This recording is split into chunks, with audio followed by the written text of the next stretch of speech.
TV ವೀಕ್ಷಕರೇ, ನಿಮಗೆಲ್ಲರಿಗೂ ಜ್ಞಾನವಂತ ಮಹಿಳೆ ಕಾರ್ಯಕ್ರಮಕ್ಕೆ ಯೇಸು ಕ್ರಿಸ್ತ ನಾಮದಲ್ಲಿ ನಾವು ಸ್ವಾಗತವನ್ನು ಬಯಸ್ತಾ ಇದ್ದೇವೆ. ಅನೇಕ ವಿಷಯಗಳನ್ನು ಹಿಂದಿನ ಸಂಚಿಕೆಯಲ್ಲಿ ನಾವು ಕಲಿಯುತ್ತಾ ಬರ್ತಾ ಇದ್ದೇವೆ. ಅದೇ ರೀತಿಯಾಗಿ ಈ ದಿನದಲ್ಲಿ ಸಹ ನಾವು ಕಲೀಲಿಕ್ಕೆ ಹೋಗ್ತಾ ಇದ್ದೇವೆ. ಒಂದು ಸಂತೋಷಕರವಾದಂಥ ಕುಟುಂಬವನ್ನು ನಡೆಸಲಿಕ್ಕೆ ಸ್ತ್ರೀಯರು ವಹಿಸಬೇಕಾದಂಥ ಕೆಲವೊಂದು ನಿಯಮಗಳನ್ನು ನಾವು ನೋಡ್ತಾ ಬರ್ತಾ ಇದ್ದೇವೆ. ನಾನು ಅನೇಕ ಸಾಕ್ಷಿಗಳನ್ನು ಸಹ ಕೇಳಿಕೊಂಡು ಬರ್ತಾ ಇದ್ದೇನೆ. ಇದು ಆಶೀರ್ವಾದದಾಯಕವಾಗಿತ್ತು. ಅನೇಕ ವಿಷಯಗಳು ನಾವು ಕಲಿತಾ ಇದ್ದೇವೆ ಮತ್ತು ಅನೇಕ ಸಲ ಇದು ನಮ್ಮನ್ನು ತಿದ್ದುತ್ತಾ ಇದೆ ಎಂಬುದಾಗಿ. ಅದೇ ರೀತಿಯಾಗಿ ಈ ದಿನದಲ್ಲಿ ಸಹ ನಾವು ಈ ಒಂದು ವಿಷಯಗಳನ್ನು ಕಲಿಯುತ್ತಾ ನಾವು ಮುಂದೆ ಸಾಗಲಿಕ್ಕಿದ್ದೇವೆ. ಈ ದಿನದಲ್ಲಿ ಸಹ ನಮ್ಮ ಮಧ್ಯದಲ್ಲಿ ಸಿಸ್ಟರ್ ಬೀನಾ ಅಬ್ರಾಮ್ ಅವರಿದ್ದಾರೆ. Welcome you sister, God bless you. ನಿಮ್ಮನ್ನು ನಾವು ಯೇಸು ಕ್ರಿಸ್ತ ನಾಮದಲ್ಲಿ ಸ್ವಾಗತಿಸ್ತಾ ಇದ್ದೇವೆ. ಈ ದಿನದಲ್ಲಿ ಸಹ ಅವರು ಕೆಲವೊಂದು ವಿಷಯಗಳು ನಮ್ಮೊಂದಿಗೆ ಹಂಚಲಿಕ್ಕಿದ್ದಾರೆ. ಬನ್ನಿ ಕೇಳೋಣ. ಓಕೆ, ನಾವು ಇವತ್ತು ಕೂಡ ಒಂದು ಪಾಯಿಂಟನ್ನು ಧ್ಯಾನ ಮಾಡುವ. ಅದು ಯಾವುದಂದರೆ, ನೀನು ಯಾವತ್ತೂ ಒಬ್ಬ ಉಪಯೋಗ ಶೂನ್ಯ ಹೆಂಡತಿ ಆಗಿರಬೇಡ, ನಿನ್ನ ಗಂಡನ ಪ್ರೀತಿಯ ಪತ್ನಿಯು. ಅಥವಾ ನೀನು ಉಪಯೋಗ ಶೂನ್ಯಳಲ್ಲ, ಬಹು ಅಮೂಲ್ಯಳು. ನೋಡಿ ಎಷ್ಟು ಚೆನ್ನಾಗಿದೆ ಆ ಪಾಯಿಂಟ್. ನೀನು ಯಾವತ್ತೂ ಒಬ್ಬ ಉಪಯೋಗ ಶೂನ್ಯ ಹೆಂಡತಿ ಆಗಿರಬೇಡ. ಅದರ ಅರ್ಥ, ನಾವು ಯಾವ ಉಪಯೋಗಕ್ಕೆ ಬರದವರು ಆಗಿರಬಾರ್ದು. ನಮಗೆ ದೇವರು ಕೊಟ್ಟ ಜವಾಬ್ದಾರಿಕೆಯಲ್ಲಿ ನಾವು ನಂಬಿಗಸ್ತರಾಗಿರಬೇಕು. ಕೆಲವರು ಹೇಳ್ತಾರೆ, ಕೆಲವು ಗಂಡ ಹೆಂಡತಿ ಜಗಳ ಮಾಡುವಾಗ ಹೇಳ್ತಾರೆ, ನೀನು ಯಾವ ಉಪಯೋಗಕ್ಕೂ ಇಲ್ಲ, ಲೈಕ್ ಇಲ್ಲ ಹೀಗೆ ಹೇಳ್ತಾರೆ. ಆದರೆ ದೇವರ ವಾಕ್ಯದಲ್ಲಿ ದೇವರು ಹೇಳ್ತಾರೆ, ಗಂಡ ಹೆಂಡತಿಯಾದವರು, ವಿಶೇಷವಾಗಿ ಹೆಂಡತಿಯಾದವಳಿಗೆ ದೇವರು ಏನು ಜವಾಬ್ದಾರಿ ಕೊಟ್ಟಿದ್ದಾರೆ ಅದನ್ನು ಒಳ್ಳೆ ರೀತಿಯಲ್ಲಿ ನಿಭಾಯಿಸ್ಕೊಂಡು ಹೋಗಬೇಕು. ಉಪಯೋಗವಿಲ್ಲದವರ ಹಾಗೆ ಆಗಿರಬಾರದು. ನಮ್ಮಿಂದ ಉಪಯೋಗ ಆಗಲೇಬೇಕು ನಮ್ಮ ಗಂಡಂದಿರಿಗೆ, ಹೌದು, ಮತ್ತೆ ನಮ್ಮ ಮಕ್ಕಳಿಗೆ, ನಮ್ಮ ಕುಟುಂಬದವರಿಗೆ ನಾವು ಉಪಯೋಗವುಳ್ಳವರಾಗಿರಬೇಕು. ಉಪಯೋಗ ಶೂನ್ಯರಾದರೆ ನಮ್ಮ ಕುಟುಂಬದಿಂದ ಏನು ಉಪಯೋಗ ಆಗ್ತದೆ? ಹೌದು. ಮತ್ತೆ ನಮಗೆ ಸಮಸ್ಯೆಗಳು ಹೆಚ್ಚಾಗ್ತದೆ. ಮತ್ತೆ ಗಂಡ ಯಾವಾಗಲೂ ಹೇಳ್ತಾರೆ, ನೀನು ಲಾಯಕ್ಕಿಲ್ಲ, ಅಥವಾ ನೀನು ಉಪಯೋಗಕ್ಕೆ ಬರುವುದಿಲ್ಲ, ನಿನ್ನಿಂದ ಏನು ಸಾಧ್ಯ ಇಲ್ಲ, ಹಾಗೆ ಹೇಳಲಿಕ್ಕೆ ನಾವು ಅವಕಾಶ ಕೊಡಬಾರ್ದು. ನಾವೇನು ಮಾಡಬೇಕು? ಅದಕ್ಕೆ ದೇವರ ಕೃಪೆಯಲ್ಲಿ ಆಶ್ರಯಿಸಿಕೊಂಡವರಾಗಿ ಒಳ್ಳೆಯ ಕುಟುಂಬ, ಸಂತೋಷಕರವಾದ ಕುಟುಂಬ ನಡೆಸಲಿಕ್ಕೆ ನಾವು ದೇವರ ಕರಗಳಿಗೆ ಒಪ್ಪಿಸಿಕೊಡುವಂತ. ನೀವು ಹೇಳ್ತೀರಾ, ಸ್ತ್ರೀ ಆದವಳು ಕುಟುಂಬದಲ್ಲಿ ತುಂಬಾ ಅಮೂಲ್ಯಲಾಗಿರ್ತಾಳೆ, ಅವಳಿಗೆ ತುಂಬಾ ಜವಾಬ್ದಾರಿಗಳಿದೆ. She is so precious. ಖಂಡಿತವಾಗ್ಲು. ಜ್ಞಾನೋಕ್ತಿ 31ನೇ ಅಧ್ಯಾಯದಲ್ಲಿ ನಾವು ನೋಡ್ತೇವೆ, ಗುಣವತಿಯಾದ ಸತಿಯು ಯಾರಿಗೆ ಸಿಕ್ಕಾಳು, ಅವಳು ಹವಳಕ್ಕಿಂತಲೂ ಅಮೂಲ್ಯಳು. ಮತ್ತು ಅದರ ಕೊನೆಯ ವಾಕ್ಯದಲ್ಲಿ ನಾವು ನೋಡುತ್ತೇವೆ, ಸೌಂದರ್ಯವು ನೆಚ್ಚತಕ್ಕದಲ್ಲ, ಲಾವಣ್ಯವು ನೆಲೆಯಲ್ಲ, ಯೆಹೋವನಲ್ಲಿ ಯಾರು ಭಯಭಕ್ತಿ ಉಳ್ಳವರಾಗಿರ್ತಾಳೆ ಅವಳೇ ಸ್ತೋತ್ರ ಪಾತ್ರಳು. ಎಷ್ಟು ಚಂದವಾಗಿ ನೋಡಿ. ಈಗಿನ ಕಾಲದಲ್ಲಿ ನಾವು ನೋಡೋದಾದರೆ ಸಿಸ್ಟರ್, ಸೌಂದರ್ಯಕ್ಕೆ ಬಹಳ ಒತ್ತು ಕೊಡುವಂಥ ಒಂದು ಲೋಕ, ತುಂಬ ಒತ್ತು ಕೊಟ್ಟು ಅದರ ಹಿಂದೆಯೇ ಇರುವಂಥದ್ದನ್ನು ನಾವು ನೋಡ್ತೇವೆ ಈ ಲೋಕದಲ್ಲಿ ಅನೇಕರು. ಆದರೆ ಕುಟುಂಬವನ್ನು ಮರೆತು ಬಿಡುತ್ತಾರೆ ಅದರ ಮಧ್ಯದಲ್ಲಿ ಕೂಡ. ನಾವು ನೋಡ್ತೇವೆ, ದೊಡ್ಡ ದೊಡ್ಡ VIP ಎಲ್ಲ ಯಾವ ರೀತಿಯಲ್ಲಿ ಇರ್ತಾರೆ ಅವರ ಫ್ಯಾಮಿಲಿಯಲ್ಲಿ ಅಂತ ನಾವು ನೋಡ್ತೇವೆ. ಆದರೆ ದೇವರ ಮಕ್ಕಳ ಯಾವಾಗಲೂ ನಾವು ಮತ್ತೊಬ್ಬರನ್ನು ಮಾಡೆಲ್ ಮಾಡಬಾರ್ದು. ನಮ್ಮ ಮಾಡೆಲ್, ನಮ್ಮ ಒಂದು ಹೆಜ್ಜೆ ಜಾಡು ಎಲ್ಲಿರಬೇಕಂದ್ರೆ ನಮ್ಮ ಕ್ರಿಸ್ತನ ಮಾರ್ಗವೇ ನಮ್ಮದು ಆಗಿರಬೇಕು. ನಾವು ದೇವರ ಮಕ್ಕಳಾಗಿದ್ದೇವೆ ಅನ್ನುವಂಥದ್ದನ್ನು ನಾವು ಮರಿಬಾರದು. ದೇವರ ವಾಕ್ಯದಲ್ಲಿ ನಾವು ಯೆಶಾಯ ಪುಸ್ತಕದಲ್ಲಿ ನೋಡ್ತೇವೆ, ಅಲ್ಲಿ 40ನೇ ಅಧ್ಯಾಯ ಅನಿಸುತ್ತೆ, ಅಲ್ಲಿ 41ನೇ ಅಧ್ಯಾಯವೇನೋ, ಅಲ್ಲಿ ದೇವರ ವಾಕ್ಯದಲ್ಲಿ ಈ ರೀತಿಯಲ್ಲಿ ಉಂಟಲ್ಲ, ನೀನು ನನ್ನ ದೃಷ್ಟಿಯಲ್ಲಿ ಬಹಳ ಅಮೂಲ್ಯಳಾಗಿ ಕಂಡಿದ್ದಿ ಅಂತ ದೇವರ ವಾಕ್ಯದಲ್ಲಿ ನಾವು ನೋಡ್ತಾ ಇದ್ದೇವೆ. ದೇವರೇ ನಮ್ಮ ಕುರಿತಾಗಿ ಅಷ್ಟು ಶ್ರೇಷ್ಠವಾಗಿ ಹೇಳುವಾಗ ಆ ಒಂದು ಸ್ಥಾನ ನಾವು ಕಾಪಾಡಿಕೊಳ್ಬೇಕು. ದೇವರ ಮುಂದೆ ನಾವು ಅಮೂಲ್ಯರಾಗಿದ್ದೇವೆ, ಕುಟುಂಬದಲ್ಲಿ ಕೂಡ ನಾವೇನಾಗಿದ್ದೇವೆ? ಆಗಿದ್ದೇವೆ, ಅಥವಾ ಅಮೂಲ್ಯರಾಗಿರಬೇಕು ಅನ್ನುವಂಥ ಒಂದು ವಿಚಾರ ಅಥವಾ ಆಲೋಚನೆ ನಮ್ಮನ್ನು ಯಾವಾಗಲೂ ನಡೆಸಬೇಕು. ಅದನ್ನು ಬಿಟ್ಟು ಮತ್ತೊಬ್ಬರಿಂದ ನಾವು ಹೀಗೆ, ನೀನು ಯಾವ ಉಪಯೋಗಕ್ಕೆ ಬರುವುದಿಲ್ಲ, ನೀನು ಎಲ್ಲಿಂದ ಬಂದಿದ್ದಿ, ಹಾಗೆ ಹೀಗೆ ಅಂತ ನಾವು ಹೇಳಲಿಕ್ಕೆ ಅವಕಾಶ ಕೊಡಬಾರ್ದು. ಮತ್ತೊಬ್ಬರು ಸ್ತ್ರೀಯಾದವಳಿಗೆ ಒಂದು ದೊಡ್ಡ ಜವಾಬ್ದಾರಿ ಕೊಡಲ್ಪಟ್ಟಿದೆ, ಒಂದು ಕುಟುಂಬದ ಜವಾಬ್ದಾರಿ. ಅದು ಕೇವಲ ಗಂಡನಿಗೆ ಮಾತ್ರ ಅಲ್ಲ, ಮಕ್ಕಳು, ಕುಟುಂಬದಲ್ಲಿ ಎಲ್ಲವನ್ನು ನೋಡಿಕೊಳ್ಳುವಂಥ ಒಂದು ದೊಡ್ಡ ಜವಾಬ್ದಾರಿ. ಅದು ಸಾಧಾರಣ ಜವಾಬ್ದಾರಿ ಅಲ್ಲ ಅದು. ಅದಕ್ಕೆ ಅದನ್ನು ಏನು ಮಾಡಬೇಕು? ತಕ್ಕ ರೀತಿಯಲ್ಲಿ ನಾವು ಉಪಯೋಗಿಸ್ಕೊಳ್ಬೇಕು, ನಿಭಾಯಿಸ್ಕೊಂಡು ಹೋಗಬೇಕು. ಉಪಯೋಗ ಶೂನ್ಯರು ಅಥವಾ ಒಬ್ಬರು ಈಗ ನಮ್ಮ ಕುರಿತಾಗಿ ಇವಳು ಯಾವ ಉಪಯೋಗಕ್ಕೂ ಬರುವುದಿಲ್ಲ ಅಂತ ಹೇಳಿದರೆ, ಇಲ್ಲ, ನಾನು ಉಪಯೋಗಕ್ಕೆ ಬರುವವಳೆ ಅಂತ ತೋರಿಸ್ಕೊಳ್ಬೇಕು. ಅದನ್ನು ಕೆಲವೊಮ್ಮೆ ಪಾಪ ಕೆಲವರು ಏನು ಮಾಡ್ತಾರೆ, ಸಹೋದರಿಯರು ಹೀಗೆ ಬೈಗಳೆಲ್ಲ ಕೇಳುವಾಗ ಸೋತು ಹೋಗ್ತಾರೆ. ಬಲಹೀನರು ನಾವು ಸಹೋದರಿಯರು, ಯಾರಿಗಾದರೂ ನೋವು ಆಗ್ತದೆ. ಆದರೆ ನಾವು ಸೋತು ಅಲ್ಲೇ ಬಿದ್ದು ಬಿಡಬಾರ್ದು. ನನ್ನಿಂದ ಏನಾಗೋದಿಲ್ಲ, ಹೌದಪ್ಪ ಎಲ್ಲ ನನಗೆ ನನ್ನ ಬಗ್ಗೆ ಹೀಗೆ ಹೇಳ್ತಾರಲ್ಲ, ನಾನು ಯಾಕೆ ಹುಟ್ಟಿದ್ದೇನೆ, ನನಗೆ ಯಾಕೆ ಈ ರೀತಿ ಬಂತು, ನಾನು ಯಾಕಾದರೂ ಇವರಿಗೆ ಮದುವೆ ಆದೆ, ನಾನು ಯಾಕಾದರೂ ಈ ಮನೆಗೆ ಬಂದೆ ಇಂಥ ಅನೇಕ ವಿಚಾರಗಳು ಬರುತ್ತೆ. ಆದರೆ ಅಲ್ಲೇ ಬಿದ್ದು ಅದನ್ನೇ ನಾವು ಏನು ಮಾಡೋದು, ಯಾವಾಗಲೂ 24 ಗಂಟೆ ಅದನ್ನೇ ಯೋಚನೆ ಮಾಡಿಕೊಂಡು ನಾನು ಯಾವ ಉಪಯೋಗಕ್ಕೂ ಇಲ್ಲ, ನನಗೆ ಅವರು ಹಾಗೆ ಹೇಳಿದರು, ನಾನಿನ್ನು ಯಾವುದಕ್ಕೆ ಬರೋದು, ನನ್ನನ್ನು ಯಾಕೆ ದೇವರೇ ನೀನು ಹುಟ್ಟಿಸಿದ್ದಿ, ಇಂಥ ಮಾತುಗಳೆಲ್ಲ ಬರುತ್ತೆ. ಇದಕ್ಕೆಲ್ಲ ಅವಕಾಶ ನಾವು ಕೊಡಬಾರದು. ನಾವು ಅಲ್ಲೇ ಬಿದ್ದುಕೊಂಡು ಅಲ್ಲೇ ನಮ್ಮ ಲೈಫ್ ಹಾಳು ಮಾಡೋದಲ್ಲ, ಅಲ್ಲಿಂದ ಎದ್ದೇಳಬೇಕು. ಈಗ ಯಾರು ನಮ್ಮ ಕುರಿತಾಗಿ ಇವಳು ಯಾವ ಉಪಯೋಗಕ್ಕೆ ಬರೋದಿಲ್ಲ ಅಂತ ಹೇಳಿರ್ತಾರಲ್ಲ, ಅವರ ಮುಂದೆ ನಾವೇನು ಮಾಡಬೇಕು, ನಾನು ಉಪಯೋಗಕ್ಕೆ ಬರುವವಳೇ. ಕೆಲವೊಂದು ಸಲ ನಮ್ಮ ತಪ್ಪು ಇಲ್ಲದಿದ್ರೆ ಸಹ ಕೆಳಗೆ ಹಾಕುವವರು ಇದ್ದಾರೆ. ಆದರೆ ಅದನ್ನೆಲ್ಲ ಜಯಿಸಿ ನಾವು ಮುಂದೆ ಸಾಗಬೇಕು. ನಮ್ಮ ಗಂಡನಿಗೆ, ನಮ್ಮ ಕುಟುಂಬಕ್ಕೆ ಸರಿಯಾದಂತಹ ಒಂದು ಸಂಗಾತಿಯಾಗಿ ಮತ್ತು ಕುಟುಂಬದ ಒಂದು ಜವಾಬ್ದಾರಿ ತೆಕ್ಕೊಳ್ಳುವ ಒಂದು ಹೆಣ್ಣು ಮಗಳಾಗಿ ನಾವು ಅದನ್ನು ಮುಂದೆ ತೆಗೆದುಕೊಂಡು ಹೋಗ್ಬೇಕೆಂಬುದಾಗಿ ನೀವು ಹೇಳ್ತೀರಾ? ಅದು ನಿಜವಾಗಲೂ. ಯಾಕಂದರೆ ದೇವರ ವಾಕ್ಯದಲ್ಲಿ ನಾವು ನೋಡ್ತೇವೆ, ತಳ್ಳಲ್ಪಟ್ಟ ಕಲ್ಲು ಮುಖ್ಯವಾದ ಮೂಲೆಗಲ್ಲಾಯ್ತು ಎಂಬುದಾಗಿ. ಈ ಕುಟುಂಬದಲ್ಲಿ ಯಾರು ಹೆಚ್ಚು ಎಲ್ಲರಿಂದ ತಳ್ಳಲ್ಪಟ್ಟಿರ್ತಾರಲ್ಲ, ಒಂದು ದಿನ ದೇವರು ಅವರನ್ನೇ ಎತ್ತುತ್ತಾರೆ, ಅವರನ್ನೇ ಮೂಲೆಗಲ್ಲನ್ನಾಗಿ ಮಾಡ್ತಾರೆ. ಯೋಸೇಫನನ್ನು ಎತ್ತಿದ, ಯೋಸೇಫನನ್ನ ಸಹೋದರರೆಲ್ಲರೂ ತಳ್ಳಿಬಿಟ್ರು, ಯಾರಿಲ್ಲ. ಯೋಸೇಫ್ ಏಕಾಂಗಿಯಾಗಿದ್ದಾನೆ ನೋಡಿ. ಅವರು ತಳ್ಳಲ್ಪಟ್ಟಂತ ಯೋಸೇಫನನ್ನೇ ದೇವರು ಮೂಲೆಗಲ್ಲಾಗಿ ಶ್ರೇಷ್ಠವಾದ ರೀತಿಯಲ್ಲಿ ಇವರಿಗೆ ಸಹ ಪೋಷಣೆ ಮಾಡುವಂತ ರೀತಿಯಲ್ಲಿ ದೇವರು ಆಶೀರ್ವಾದದಾಯಕವಾಗಿ ಅವನನ್ನ ಮಾರ್ಪಡಿಸಿದ್ರು ನಮ್ಮ ದೇವರು. ಅದಕ್ಕೆ ಸಹೋದರಿಯರು, ಯಾರಾದ್ರೂ ನೋವಲ್ಲಿ ದುಃಖದಲ್ಲಿ ಇರುವುದಾದ್ರೆ ನೀವು ಅಲ್ಲೇ ಬಿದ್ದಲ್ಲೇ ಇರಬೇಡಿ, ಎದ್ದೇಳಿ. ಹೇಗೆ ಹೇಳ್ಬೇಕು? ದೇವರ ವಾಕ್ಯವನ್ನು ಹಿಡಿದು ಹೇಳ್ಬೇಕು, ಪ್ರಾರ್ಥನೆಯಿಂದ ಹೇಳ್ಬೇಕು. ನಮ್ಮ ಸ್ವಂತ ಬುದ್ಧಿಯಿಂದ ಸೇಡು ತೀರಿಸ್ಕೊಳ್ಬೇಕು ಹಾಗೆ ಮಾಡೋದಲ್ಲ. ನಾವೇನು ಒಳ್ಳೆ ಭಕ್ತೆಯರಾಗಿ, ಸೌಂದರ್ಯವನ್ನು ಹೆಚ್ಚತಕ್ಕದಲ್ಲ, ಲಾವಣ್ಯ ನೆಲೆಲ್ಲ. ಯೆಹೋವನಲ್ಲಿ ಯಾರು ಭಯಭಕ್ತಿಯುಳ್ಳವರಾಗಿರ್ತಾರೆ ಅವರು ಸ್ತೋತ್ರ ಪಾತ್ರರು.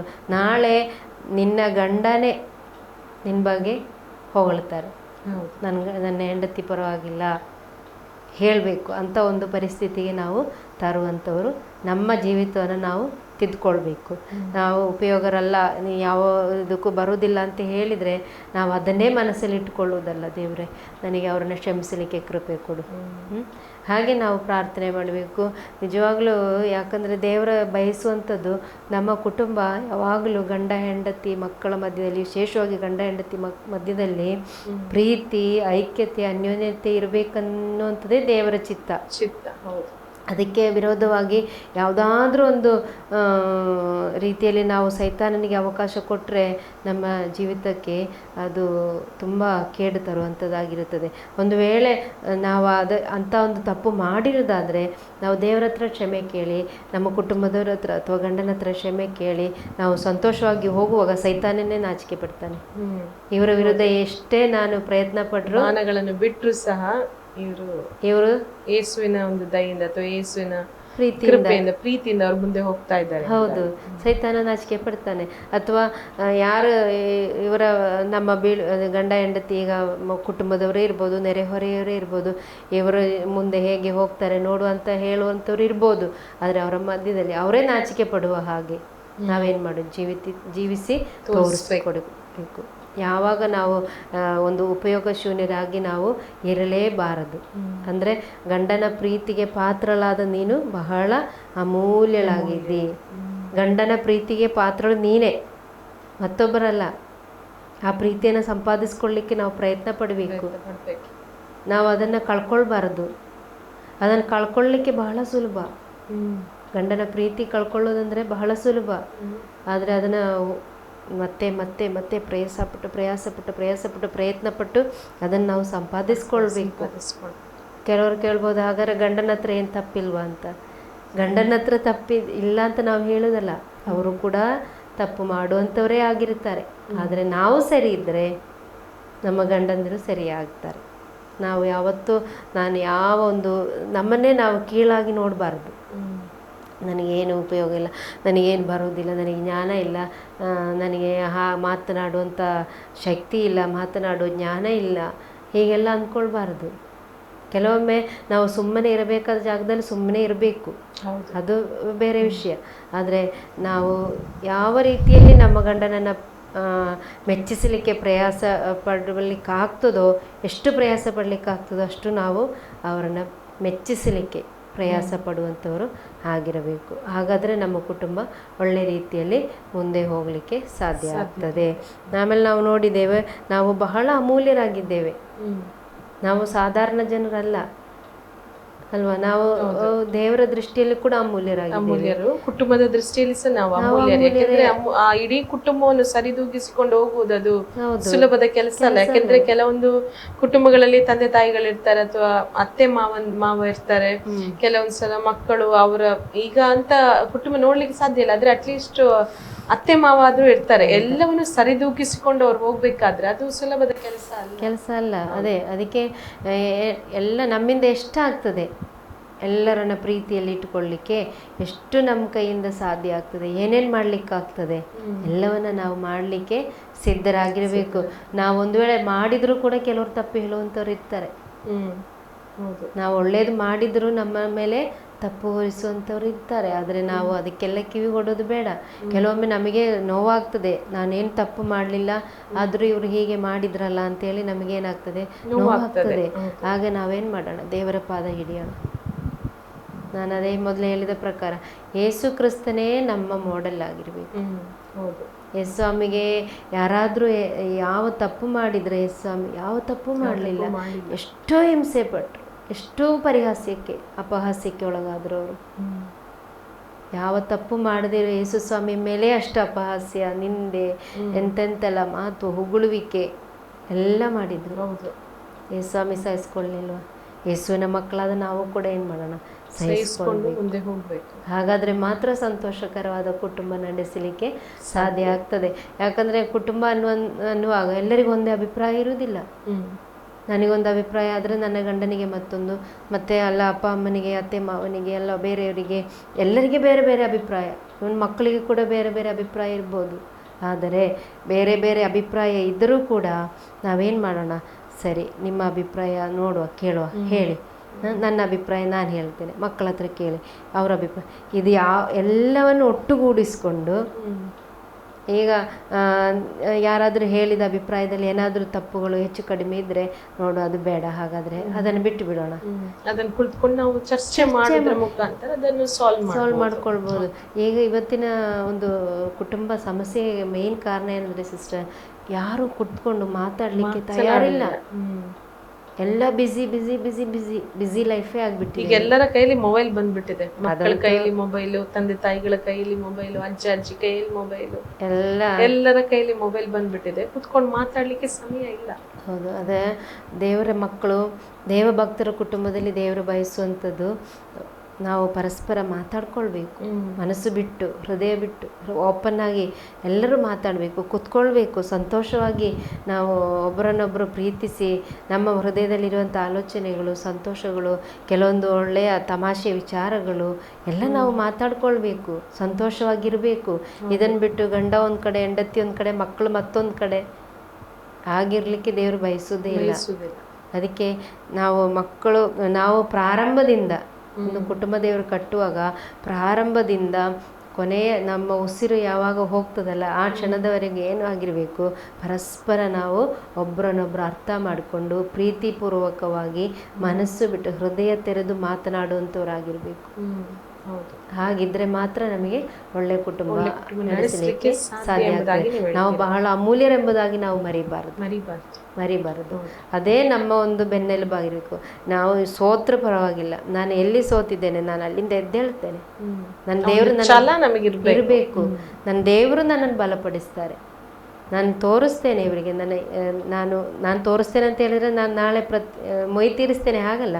ನಾನು ಯಾವ ರೀತಿಯಲ್ಲಿ ಉಪಯೋಗಕ್ಕೆ ಬರ್ತೇನೆ ಅನ್ನುವಂಥದ್ದು ನಾನು ಇವರಿಗೆ ತೋರಿಸಿಕೊಡ್ತೇನೆ. ಯಾಕೆಂದ್ರೆ ಈ ಜವಾಬ್ದಾರಿ ಅನ್ನುವಂಥದ್ದು ಮೊದಲನೇದಾಗಿ ನೋಡುದಾದ್ರೆ ದೇವರಿಂದ ಕೊಡಲ್ಪಟ್ಟಿರುವಂತದ್ದು. ಖಂಡಿತವಾಗಿ ಸ್ತ್ರೀಯಾದವಳಿಗೆ ದೇವರಿಂದ ಕೊಡಲ್ಪಟ್ಟಿರುವಂತದ್ದಾಗಿದೆ. ಅದನ್ನ ನಾವು ಮೊದಲು ಗ್ರಹಿಸ್ಬೇಕು, ತಿಳ್ಕೊಳ್ಬೇಕೆಂಬುದಾಗಿ ನೀವು ಹೇಳ್ತೀರಾ. ಹೌದು. ಯಾಕೆಂದ್ರೆ ಒಂದು ಕುಟುಂಬ ನಡೆಸ್ಲಿಕ್ಕೆ ಹೋದಾಗ ಇದು ನನ್ನಿಂದ ಆಗಲ್ಲ, ನನ್ನಿಂದ ಸಾಧ್ಯನ ಎಂಬುದಾಗಿ ಅನೇಕ ಸಲ ಆ ಸ್ತ್ರೀಯರಾದವಂತರ ಅಲ್ಲಿಂದ ಸ್ಟೆಪ್ ಬ್ಯಾಕ್ ಆಗ್ತಾರೆ, ಅಂದ್ರೆ ಹೆಜ್ಜೆನ ಹಿಂದೆ ತೆಗಿತಾರೆ. ಹಾಗೆ ಮಾಡಬಾರ್ದು. ಇದು ದೇವರಿಂದ ಬಂದಿರುವಂತದ್ದು, ದೇವರ ಆಲೋಚನೆ, ದೇವರ ಒಂದು ಯೋಚನೆ ಎಂಬುದಾಗಿ ಅವರು ಮುಂದೆ ತೆಗೆದುಕೊಂಡು ಹೋಗ್ಬೇಕು. ಆ ಛಲದಿಂದ ಅದನ್ನು ಬಿಡದೆ ಅದನ್ನು ಮುಂದುವರಿಸಿಕೊಂಡು ಆ ಕುಟುಂಬದ ಜವಾಬ್ದಾರಿಯನ್ನು, ಗಂಡನ ಜವಾಬ್ದಾರಿ ಮತ್ತೆ ಮಕ್ಕಳ ಜವಾಬ್ದಾರಿ, ಆ ಮನೇಲಿ ಯಾರ್ಯಾರು ಇರ್ತಾರೆ ಎಲ್ಲರ ಜವಾಬ್ದಾರಿ ವಹಿಸ್ಕೊಂಡು ಅವ್ರು ಮುಂದೆ ಹೋಗ್ಬೇಕೆಂಬುದಾಗಿ ನೀವು ಹೇಳ್ತೇವೆ. ಹೌದು. ಹಾಗೆ ಮಾಡುದಾದ್ರೆ ನಮ್ಮ ಕುಟುಂಬ ಜೀವಿತ ತುಂಬಾ ಸಂತೋಷಕರವಾಗಿ ಮುಂದೆ ಹೋಗ್ಲಿಕ್ಕೆ ಸಾಧ್ಯ ಆಗ್ತದೆ. ನಾವು ಅಮೂಲ್ಯರು, ಬಹು ಅಮೂಲ್ಯರು. ಸ್ವಾಮಿ ದೇವರೇ ಹೇಳಿದ್ದಾರೆ, ನೀನು ನನಗೆ ಪ್ರಿಯನು, ಮತ್ತೆ ಅಲ್ಲಿ ಕೆಲವೊಂದು ವಾಕ್ಯಗಳುಂಟು, ಅಮೂಲ್ಯಳು ಆಗಿದ್ದಿ, ನನ್ನ ದೃಷ್ಟಿಯಲ್ಲಿ ಅಮೂಲ್ಯನಾಗಿದ್ದಿ. ಅದಕ್ಕೋಸ್ಕರ ಈಗ ಇಲ್ಲಿ ಕೂಡ ಸಂತೋಷಕರವಾದ ಕುಟುಂಬ ನಡೆಸಬೇಕಾದ್ರೆ ನಮ್ಮಲ್ಲೇ ಒಂದು ಆ ಭಾವ ಬರಬೇಕು. ನಾನು ನನ್ನ ಗಂಡನಿಗೆ ಪ್ರಿಯಳಾದವಳು, ಬಹಳ ಅಮೂಲ್ಯಳಾದವಳು. ನನ್ನ ಗಂಡ ನನ್ನನ್ನು ಅಲ್ಲದೆ ಮತ್ತೆ ಯಾರ ಹತ್ರ ಹೋಗಿ ಅವ್ರು ಮಾತಾಡ್ತಾರೆ, ಮತ್ತೆ ಯಾರ ಹತ್ರ ಹೋಗಿ ಅವ್ರ ದುಃಖ ಹಂಚ್ಕೊಳ್ತಾರೆ. ಗಂಡ ಹೆಂಡತಿಯನ್ನು ದೇವರು ಅದಕ್ಕೆ ಒಟ್ಟು ಕುಟುಂಬ ಅಂತ ಮಾಡಿದ್ದಾರೆ. ಪರಸ್ಪರ ಪ್ರೀತಿಸಿ, ಪರಸ್ಪರ ಹಂಚಿಕೊಂಡು ದುಃಖ ಸುಖ ಎಲ್ಲ ಹಂಚ್ಕೊಳ್ಬೇಕು. ಅದನ್ನು ಬಿಟ್ಟು ದುಃಖ ಇರುವಾಗ ಮಾತ್ರ ಗಂಡನ ಹತ್ರ ಹೋಗಿ ಆಳಲು ತೋಡ್ಕೊಳ್ಳೋದು, ಅಥವಾ ತಪ್ಪುಗಳ ಬಂದಾಗ ಹೋಗಿ ಮಾತಾಡೋದು, ನೀವು ಹಾಗೆ ಮಾಡಿದ್ರಿ. ಆಮೇಲೆ ಸಂತೋಷ ಬಂದರೆ ಅವರೊಬ್ಬರೇ ಅನುಭವಿಸುವಂಥದ್ದು, ಇದೆಲ್ಲ ತಪ್ಪಾದಂಥ ವಿಷಯಗಳು.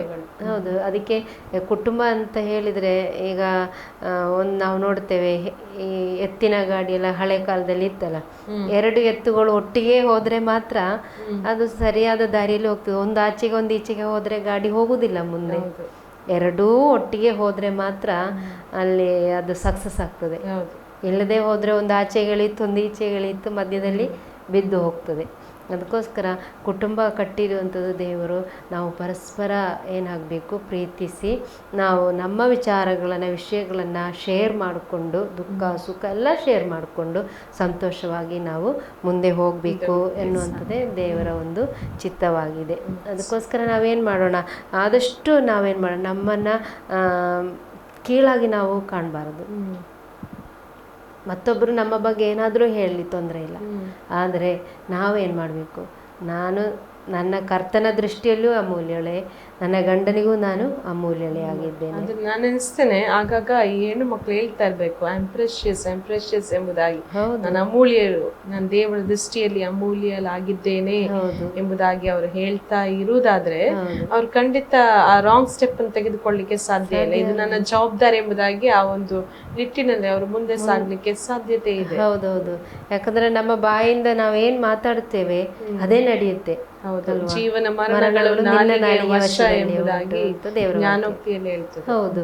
ಅದಕ್ಕೆ ನಾನು ಯಾವಾಗಲೂ ದೇವರ ಮಗಳು, ಮತ್ತೆ ನಾನು ದೇವರಿಗೆ ಸಹ ಪ್ರಿಯಳು ಅಂತ ಅಮೂಲ್ಯಳು, ನನ್ನ ಗಂಡನಿಗೆ ಸಹ ನಾನು ಪ್ರೀತಿ ಪಾತ್ರಳಾಗಿರ್ಬೇಕು ಅಂತ ಹೇಳಿ ಯೆಹೋವನಲ್ಲಿ ಭಯಭಕ್ತಿ ಉಳ್ಳವರಾಗಿ ನಾವಿದ್ರೆ ನಮ್ಮ ಕುಟುಂಬ ಅದೇ ಗುಣವತಿಯಾದ ಸತಿ. ಸೌಂದರ್ಯ ಅಲ್ಲ, ದುಡ್ಡಲ್ಲ, ಜಾಬ್ ಅಲ್ಲ, ಇದೆಲ್ಲ ಒಳ್ಳೆಯ ಒಂದು ಗುಣವತಿಯಾದ ಸತಿಗೆ ಅದ ಲಕ್ಷಣಗಳು ಅಲ್ಲ ಅಂತಲ್ಲ, ಅದೊಂದು ಇನ್ನೊಂದು ಭಾಗ ಅಷ್ಟೇ.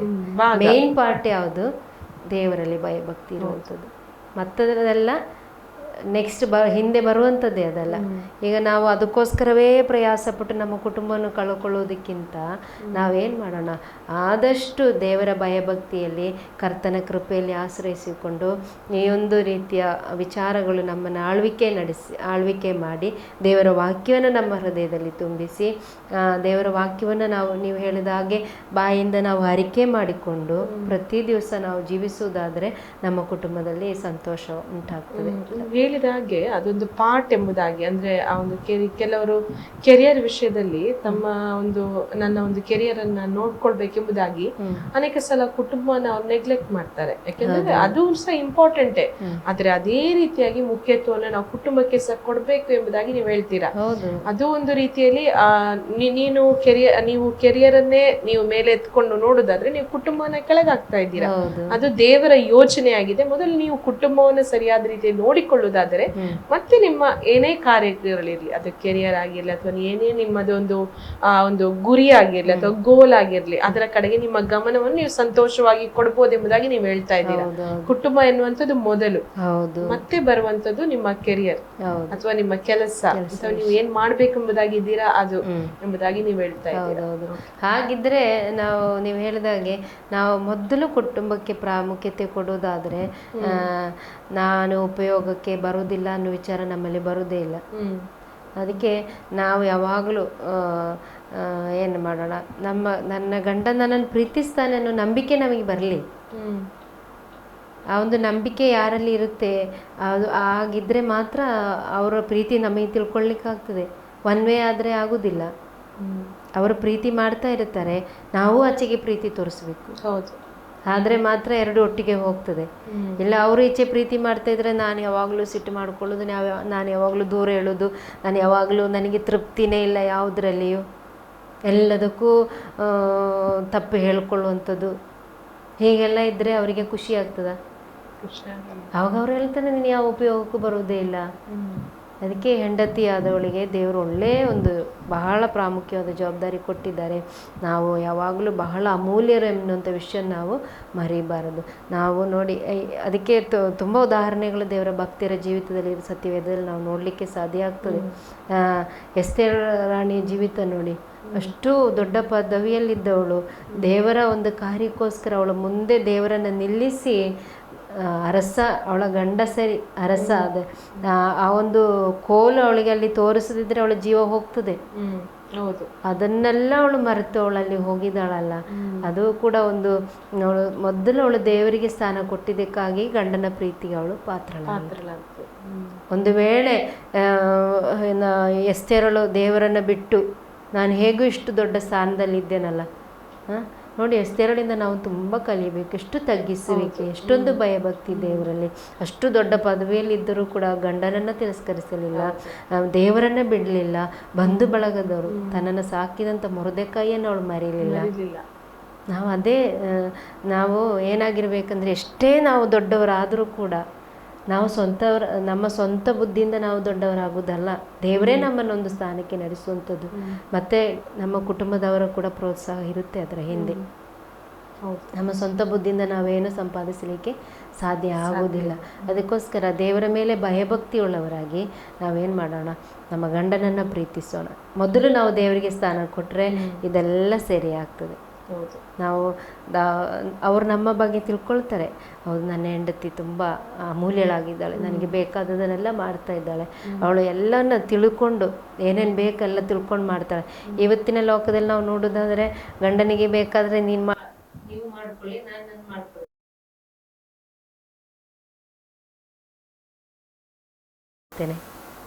ಹೀಗೆ ಇಂಥ ಒಂದು ಘಟ್ಟಕ್ಕೆ ನಾವು ಬಂದಿದ್ದೇವೆ. ಯಾಕಂದರೆ ಇದು ಬಹಳ ಏನು ಹೇಳೋದು, ಕಷ್ಟಕರವಾದಂಥ ಒಂದು ಕಾಲದಲ್ಲಿದ್ದೇವೆ. ಒಬ್ಬರು ಒಂದು ಕಡೆ ಮತ್ತೊಬ್ಬರು ಇನ್ನೊಂದು ಕಡೆ, ಹಾಗಿದ್ರೆ ಕುಟುಂಬ ಕಷ್ಟ ಆಗ್ತದೆ. ನಾನು ಎನ್ನುವುದಕ್ಕೆ ಸಾಯ್ಬೇಕು, ಅದು ಮುಖ್ಯ ಇದೆ. ನಾನು ಎನ್ನುವುದಕ್ಕೆ ಸಾಯದೆ ಹೋದ್ರೆ ನಾವು ಒಬ್ಬರಿಗೊಬ್ಬರು ಬಿಟ್ಟು ಕೊಟ್ಟು ಜೀವಿಸ್ಲಿಕ್ಕೆ ಸಾಧ್ಯ ಇಲ್ಲ. ಅದೇ ನಾನು ಅಂತ ಮನೋಭಾವ ನಮ್ಮಲ್ಲಿ ಯಾವಾಗ ಎಲ್ಲೂ ಆಳೋದಾದ್ರೆ ನಮಗೆ ಒಳ್ಳೆಯ ಕುಟುಂಬ ನಡೆಸಲಿಕ್ಕೆ ಸಾಧ್ಯ ಆಗೋದಿಲ್ಲ. ನಾನೇನಿಲ್ಲ, ದೇವರು ನನಗೆ ಜವಾಬ್ದಾರಿ ಕೊಟ್ಟಿದ್ದಾರಲ್ಲ, ನಾನು ಅದನ್ನೇ ಮಾಡ್ತಾ ಇದ್ದೇನೆ. ಅದಕ್ಕೆ ಭಯಭಕ್ತಿ ಉಳ್ಳವಳು, ಯೆಹೋವನಲ್ಲಿ ಭಯಭಕ್ತಿ ಉಳ್ಳವಳು ಸ್ತೋತ್ರ ಪಾತ್ರಳಾಗ್ತಾಳೆ. ಗುಣವತಿಯಾದ ಸತಿ, ಅವಳಿಗೆ ತುಂಬ ಗುಣಗಳುಂಟು. ನಾವು 31ನೇ ಅಧ್ಯಾಯದಲ್ಲಿ ಜ್ಞಾನೋಕ್ತಿಯಲ್ಲಿ ನೋಡ್ತೇವೆ ಎಂತೆಂಥ ಕಾರ್ಯಗಳನ್ನು ಆಕೆ ಮಾಡ್ತಾಳೆ ಅಂತ. ಪ್ರತಿಯೊಬ್ಬ ಸಹೋದರಿಯರು ಆ ವಿಷಯಗಳನ್ನು 31ನೇ ಅಧ್ಯಾಯ ಜ್ಞಾನೋಕ್ತಿ ಅವರ ಜೀವಿತದಲ್ಲಿ ಪ್ರಾಕ್ಟಿಕಲ್ ಆಗಿ ಅಳವಡಿಸಿದರೆ ಕುಟುಂಬ ಸಕ್ಸಸ್ ಆಗ್ತದೆ ಖಂಡಿತವಾಗಿ. ಹಾಗೆ ಅದಕ್ಕೋಸ್ಕರ ನಾವೇನು ಮಾಡೋಣ, ನಮ್ಮ ಜೀವಿತವನ್ನು ನಾವು ದೇವರ ಕರಗಳಿಗೆ ಒಪ್ಪಿಸಿಕೊಟ್ಟು ಪ್ರತಿ ದಿವಸ ನಾವು ಪ್ರಾರ್ಥನಾ ಪೂರ್ವಕವಾಗಿ ಕುಟುಂಬ ಜೀವಿತವನ್ನು ನಡೆಸಲಿಕ್ಕೆ ದೇವರು ಸಹಾಯ ತುಂಬ ಒಳ್ಳೆಯ ವಿಷಯಗಳನ್ನ ನಮ್ಮೊಂದಿಗೆ ನೀವು ಹಂಚ್ಕೊಂಡ್ರಿ ಈ ದಿನದಲ್ಲಿ. ಸ್ತ್ರೀ ಆದವಳು ತುಂಬ ಅಮೂಲ್ಯಳು ಮತ್ತು ಅನೇಕ ವಿಷಯಗಳು ನಮ್ಮ ಮಧ್ಯದಲ್ಲಿ ಇವತ್ತು ಹಂಚಿಕೊಂಡಿದ್ದಾರೆ. ಸ್ತ್ರೀ ಆದವಳು ತುಂಬ ಅಮೂಲ್ಯಳು ಮತ್ತು ಅವಳು ತುಂಬ ಪ್ರೆಷಸ್ ಆಗಿದ್ದಾಳೆ. ಅದನ್ನು ಅವಳು ತಿಳಿದುಕೊಳ್ಬೇಕು. ಅದರ ಪ್ರಕಾರ ನಡೆಯುವುದರ ಮುಖಾಂತರ ಒಂದು ಕುಟುಂಬದಲ್ಲಿ ಅವಳು ಒಳ್ಳೆ ರೀತಿಯ ಜೀವನ ಮಾಡಲಿಕ್ಕೆ ಸಾಧ್ಯ. ಅದೇ ರೀತಿಯಾಗಿ ಏನೇ ಕೆಲಸಗಳಿರಲಿ, ಮೊದಲು ಕುಟುಂಬಕ್ಕೆ ಕೊಡಬೇಕಾದಂಥ ಮೊದಲನೇ ಸ್ಥಾನವನ್ನು ಅವಳು ಕೊಡಬೇಕು. ಆ ಒಂದು ಜವಾಬ್ದಾರಿಗಳು ಮುಂದೆ ಹೋಗಬೇಕು. ಮೊದಲು ಅವಳು ತಿಳ್ಕೊಳ್ಬೇಕು, ಅವಳು ದೇವರ ದೃಷ್ಟಿಯಲ್ಲಿ ಅಮೂಲ್ಯಳಾಗಿದ್ದಾಳೆ, ಕುಟುಂಬದಲ್ಲಿ ಅಮೂಲ್ಯಳಾಗಿದ್ದಾಳೆ. ತನ್ನ ಜವಾಬ್ದಾರಿಯನ್ನು ಅವಳು ಚೆನ್ನಾಗಿ ನಿರ್ವಹಿಸಿಕೊಂಡು ಹೋಗಬೇಕೆಂಬುದಾಗಿ ನಮ್ಮ ಮಧ್ಯದಲ್ಲಿ ಅವರು ಹಂಚಿಕೊಂಡಿದ್ದಾರೆ. Thank you sister, God bless you. ಮತ್ತು ಪ್ರಿಯ ವೀಕ್ಷಕರೇ, ನೀವು ಇದರಿಂದ ಆಶೀರ್ವಾದವನ್ನು ಹೊಂದಿದ್ದೀರಿ ಎಂಬುದಾಗಿ ನಾವು ನಂಬ್ತಾ ಇದ್ದೇವೆ. ಮುಂದಿನ ಎಲ್ಲ ಎಪಿಸೋಡ್ಗಳನ್ನು ನೀವು ನೋಡ್ಲಿಕ್ಕೆ ಇದ್ದೀರಿ ಮತ್ತು ಅನೇಕ ಕಾರ್ಯಗಳನ್ನು ಕಲಿಯುತ್ತಾ ಬರ್ತಾ ಇದ್ದೀರಿ. ನಮ್ಮ ಜೀವಿತದಲ್ಲಿ ಒಂದು ದೊಡ್ಡ ಆಶೀರ್ವಾದದಾಯಕವಾಗಿ ಮಾರ್ಪಡ್ತದೆ ಎಂಬುದಾಗಿ ನಂಬ್ತಾ ಈ ಒಂದು ಕಾರ್ಯಕ್ರಮವನ್ನು, ಜ್ಞಾನವಂತ ಮಹಿಳೆ ಕಾರ್ಯಕ್ರಮವನ್ನು ಇಲ್ಲಿಗೆ ನಾವು ಮುಗಿಸ್ತಾ ಇದ್ದೇವೆ. God bless you.